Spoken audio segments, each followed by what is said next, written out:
Welcome to the Panic Room, where we talk about all things panic-inducing. I am the Queen of Panic. Warning, some episodes may contain content that may be disturbing to others. Viewer discretion is advised. Now let the games begin. Lizzie was a normal woman. She was in her late 30s, moderately pretty. She was single with no children and lived all alone in her little country house. She bought the house because it was in the middle of nowhere, and that was what she preferred. Lizzie had anthropophobia, an irrational fear of people, and as a result, she was extremely antisocial. After moving in, Lizzie lived in the house completely normal. There was nothing strange or ominous about the house, other than the rumors that 11 out of the 14 previous owners had committed suicide in the house. But they were just stupid rumors. After 2.5 years of living there, Lizzie had a strange dream. It was not a nightmare. It was just odd. She dreamed she was an infant, crying. She was in the arms of her father, and he was saying comforting words to soothe her. As Lizzie looked up at her father's face, she saw something disturbing. He had no eyes. He was not faceless, nor did he have dark, empty eye sockets where his eyes should have been. There was just skin. He continued to say comforting words and rocking her in his arms. Lizzie woke up. She was not frightened, but slightly disturbed. She shook off the dream, however, and continued her business as usual. Less than a month later, Lizzie had the exact same dream again, with the same reaction, mildly disturbed.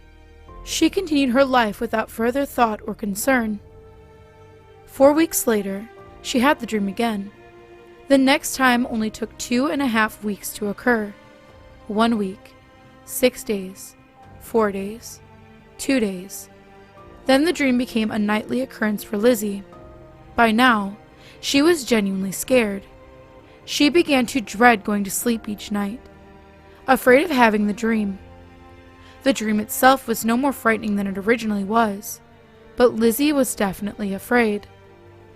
A week after the nightmare became daily, she began to feel like she was being watched. It started in small increments. She would start to get that feeling, and she would look around, see nobody, and then feel at ease. But then it became constant. Everywhere Lizzie went, even out of the house, she felt like she was being watched. It got more and more intense as time went on, and the only relief she would get from watching was when she distracted herself with reading, which was one of her favorite pastimes. The image of her eyeless father worked its way into Lizzie's waking hours as well.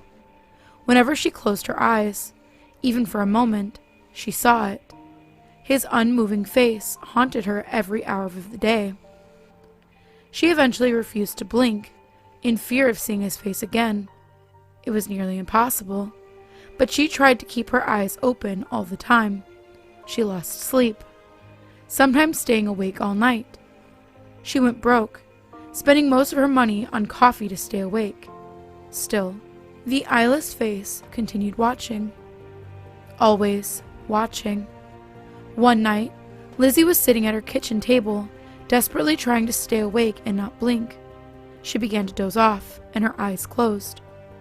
She saw a horrifying image of herself with no eyes, just like the vision of her father. Her face was covered with veins of red, with blood flowing from 2 wounds where her eyes should have been. The rest of her face appeared calm and emotionless. Even though her vision had no eyes, Lizzie could tell that it was looking straight at her. Lizzie screamed at the top of her lungs and tried to open her eyes, but they would not open. She panicked, pulling on her flesh, clawing at it until she could feel her own warm blood trickling down her face and hands. The vision persisted, still staring at her with absolute intent. Lizzie shouted, Stop it! Stop watching me! Stop it! She started to sob uncontrollably and scream for help, even though nobody was within 10 miles of her house. Somebody help me! Lizzie crawled to the kitchen and fumbled in her drawer for a knife.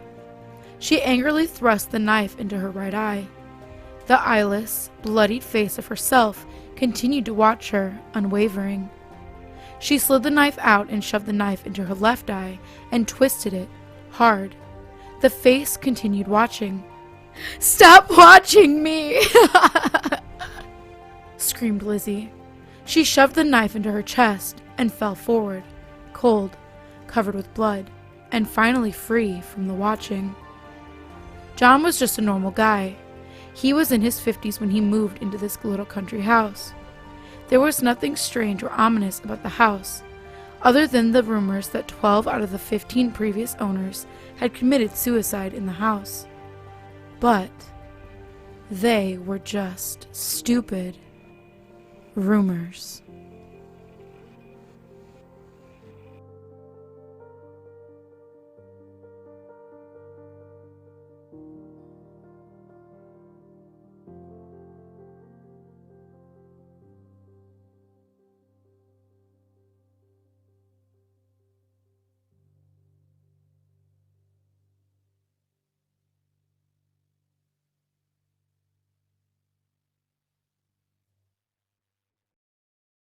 If you have any stories that you would like to see narrated here on the channel, please go into the subreddit and submit them there.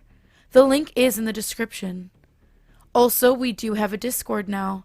Thank you so much to Creepy Clown Girl for putting it together for us. You can come hang out with me and other narrators and get the party started, get spooky with us. That link is also in the description as well. And last but certainly not least, I wanted to introduce the King of Panic. We have a lot of brand new content coming soon with him in it. He is very talented. He does not have his own channel. He just kind of wants to be a part of this. So if you would like to hear from him once you start and you like his voice, stay tuned here. And as always, thank you for visiting the Panic Room. You have successfully made it to the next portion of your tour. Please stay tuned for your next prompt. Click the like button and subscribe to receive notifications for when the next portion of your tour is ready to join. Thank you for watching. Don't let the panic drown you.